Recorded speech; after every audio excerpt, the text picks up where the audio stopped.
ህይወት ይቀጥላል እንግዲህ ምንም ማድረግ አይቻልም። ቤተሰቦቼ ሰላም እንዴት ናችሁ? ደህና ናችሁ ወይ? እኔ በጣም ደህና ነኝ እግዚአብሔር ይመስገን ተመልሻለሁ።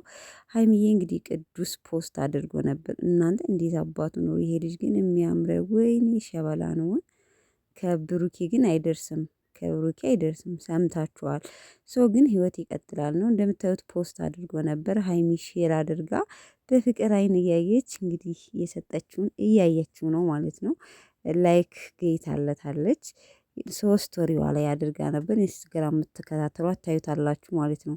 ለማንኛውም ቤተሰቦቼ እንግዲህ ያው በነገራችን ላይ ከብሩኬ ጋር የተፈጠረው ነገር በጣም አሳዝኖኛል። ግን ቢሆንም ህይወት ይቀጥላል ነው። ምንም ማድረግ አይቻልም። አንዱ ይሄድ አንዱ ይመጣል ነው። ውይ በብሩኬ ግን አልተካም እውነት ለመናገር ውይ እንዳትሳደቡት ኮሜንታተሮች ማለት ነው። እና ለማንኛውም ግን ይመቻችሁ። በቃ ግን በጣም ነው ያዘንኩት በዛሬው ቪዲዮ በተለይ ብሩኬን በቃ በፍቅር ተሰናብተው ስትሄድ እምባዬ ነው የመጣው እውነት ለመናገር ማለት ነው። ምክንያቱም የለመድናቸው ከብሩኬ ጋር ነው ሀይሚና ብሩኬና ግን የበለጠ በቃ ተመልካችም የሳበው ልጅ መጣ። ምንም ማድረግ አይቻልም። ሸበላ ነው ከቁመት ከመልክ ጋር እኔ እንጃ። በስመአብ ወልድ ደግሞ ከሀይሚ ጋር ትንሽዬም ስለሆነች ነው መሰለኝ ሂደዋል እውነት ለመናገር ማለት ነው። ለማንኛውም እንጠብቃለን። ያው ከብሩኬ ጋር በጥል ሳይሆን በፍቅር ነው የተለያዩት። ሁሉን ነገር ይቅርታ ጠይቃ ነው የተለያዩት።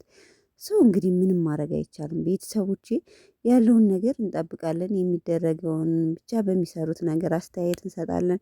ለማንኛውም ብዙ የምታለቅሱ ልጆች አላችሁ፣ አትከፉ። ያን ያህል የሚያስከፋ ነገር አይደለም። ይታረቃሉ የሚል ግምት አለኝ ከብሩኬ ጋር ማለት ነው። እና ለማንኛውም ስራ ነው ብዬ ነው የማስበው። ያው ከዛሬው ቪዲዮ ግን ላይ ግን ትንሽ ልባችን ተሰብሯል እውነት ለመናገር ከመውደዳችን የተነሳ ማለት ነው። እና ቤተሰቦቼ እስኪ የቅዱስና የሀይሚ ወዳጆች ቪዲዮን ላይክ ማድረጋችሁን አትርሱ። እወዳችኋለሁ። መልካም አዳር ብያለሁ ማለት ነው።